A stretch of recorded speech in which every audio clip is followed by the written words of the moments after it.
Humainement parlant, notre côté humain ressent le besoin très fort de résister à ceux qui nous sont hostiles également.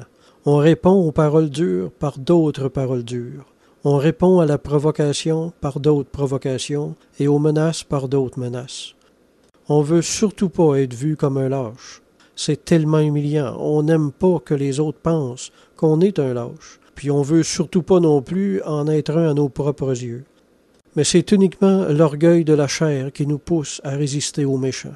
On veut être respecté avec un grand R majuscule, on veut être traité avec tout l'orgueil qui nous est dû, mais le Seigneur dit ici à ses disciples qu'ils doivent totalement abandonner cette façon toute humaine de réagir.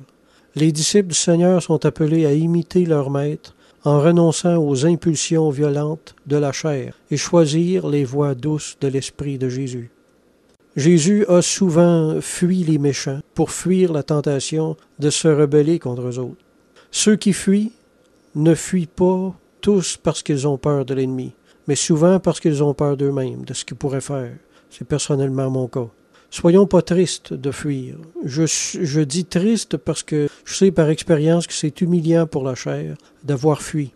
Si vous fuyez la provocation du méchant, vous n'êtes pas un lâche. Vous êtes un vrai disciple. Quand on est doux de caractère, il est tout à fait normal d'avoir peur des gens violents.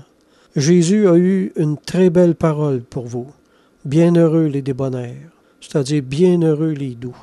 Débonnaire, ça veut dire presque trop doux, presque bonasse. Bon, c'est la marque d'une grande humilité que de fuir la persécution, et non de lâcheté. Dans ma vie, j'ai rêvé de me battre des centaines de fois. Arrive un moment donné, t'es fatigué qu'on pense de moi que je suis un peu heureux. Très, très souvent, je me suis senti comme le Seigneur sur la croix, à qui les gens disaient « Ah ouais, descends de la croix, vas-y, descends de la croix, c'était le Fils de Dieu. » On m'a provoqué à descendre de ma croix plusieurs fois, puis je confesse que je suis quelques fois descendu de ma croix, puis j'ai dit des choses dont je suis pas fier du tout, là. On peut étendre l'application de ce principe spirituel-là. On peut dire « Jeune homme ou jeune fille, ne résiste pas à tes parents. Femme, ne résiste pas à ton mari.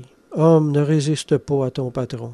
Ou ne résiste pas à ton voisin. » Je sais que la provocation, c'est très pénible à supporter quand on n'a pas développé l'habitude spirituelle de la laisser passer. Mais y répondre, y résister, entraîne toujours des conséquences encore plus douloureuses. Alors moi, je vous redis que si vous fuyez la persécution, si vous fuyez devant le méchant, ben heureux êtes-vous parce que bienheureux seront les doux. Amen.